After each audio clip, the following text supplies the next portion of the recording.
Let's dig a little bit into you as the founder and executive director of Abundant Well Foundation. Can you talk to us about that and what drove you in this direction? One of my mission trips, so we go every year. I go to the ministry is in New Jersey. And so every year they organize a missionary trip. And then I started going with them. As a matter of fact, since 2006, I started going on a yearly mission trip. And in 2016, we went to this region. It's very remote. It's hard to get to. It sits on top of a mountain. And there are no, we used to our paved roads here. There are no paved roads there. All right. And it's mountains upon mountain. And sometimes even our vehicles that we take with us can't even get there. It's that difficult. If they get there, we have to get out, let them get up and then, walk on foot and get in there. So the first time we went, it's in a place called Gardier. And the first time we went there, I will say this, it blew my mind because in my wildest dream, I wouldn't think people like that existed. In my wildest dream. That's not something that I thought about.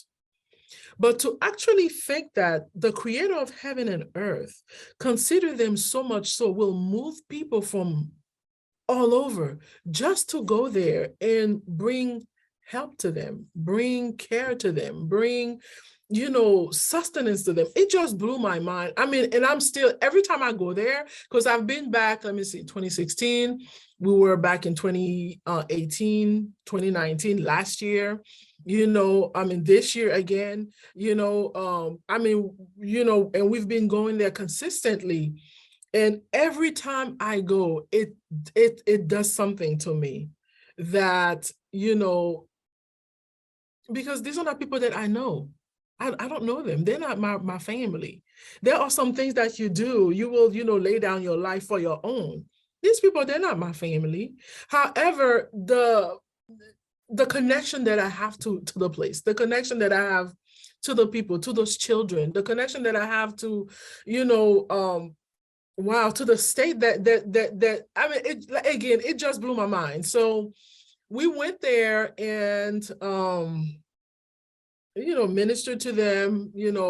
We started doing the ministry did a health fair for them, because when we go, we give food, clothing, we do a health fair with medications, because quite a few of the children seemed like they had a lot of, issues with their skins. And, it's just was not, it's the kind of thing that kind of brings tears to your eyes, but you don't want to cry.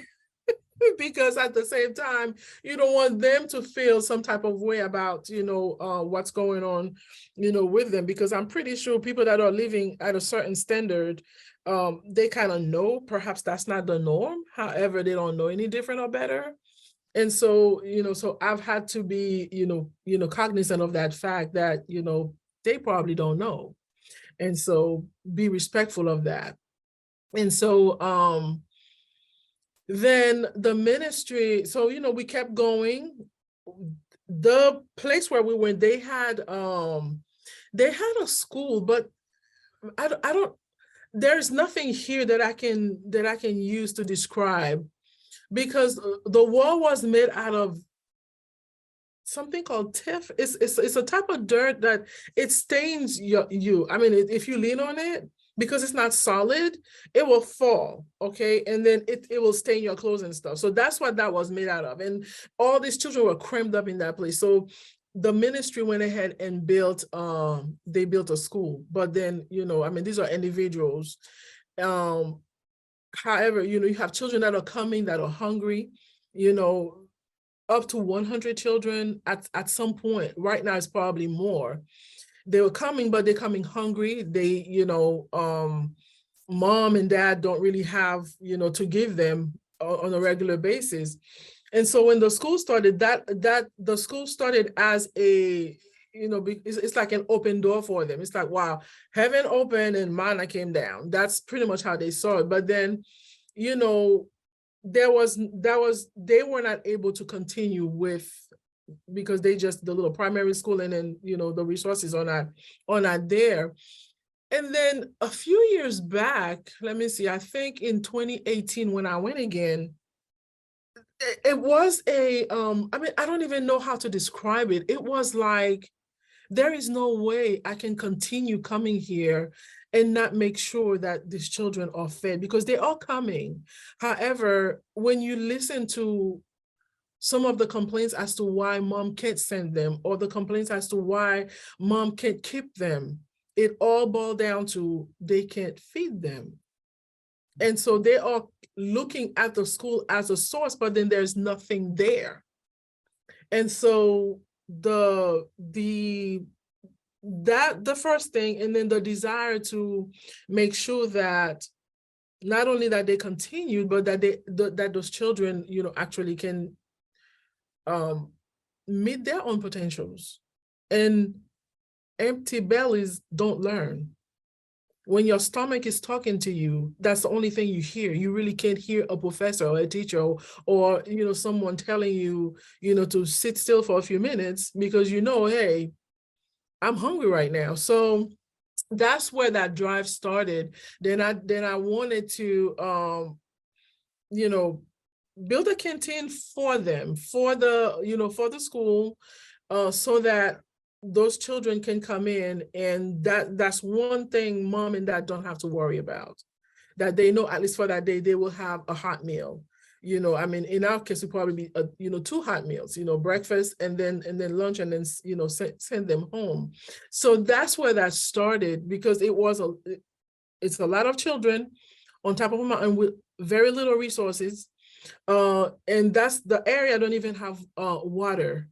And that's another part of our project. Once, I'm done building the canteen and, work on the operation of that canteen with, outfitting it, and then during the monthly, of course, feeding, is to bring water to that region. And so that's, my God, in a nutshell, that's kind of where that came from. And I will say, once I started doing that, the connection that I felt to it, the drive that I have for it, the passion, that, I feel, for the children, for the region, for, what can be, the possibilities of what can be, is kind of what drives me. And I think will continue to drive me until I see it, until I see it to fruition. It's one thing to talk about some things, but it's a whole different thing when you actually get your hands, in there and start, kneading that dough and watching it take shape. So that's where I'm at. And that's kind of where that purpose, came from. And the dream for Abundant Well, came about. It's from going on my mission trips and then meeting those people with the dire needs that they had. And it's like, if you don't do something, that's an entire generation that will perish. But you could do something, why not? So here I am. So, and you're doing it, and I commend you for that. Can you share with our listeners how they can get in touch with you? Because I know that what you have taken on, there's a cost to it. And so can you share with our listeners, and, let's see. Yes. Yes, and it will be greatly appreciated. Now, do you want my phone number, or what do you want? How your website and how they can reach out and find you, how they can find you. Okay, they can find us on www.abundantwellfoundation.org. Abundant Well, ABUNDANTWELL Foundation, FOUNDATION.org. I am on there. There is something on there called Give Butter. I mean, it's like a campaign that, we started to build our canteen. I started it. However, like you said, there is a cost associated with that. And one thing I know is this: if you have to put your money where your mouth is, correct?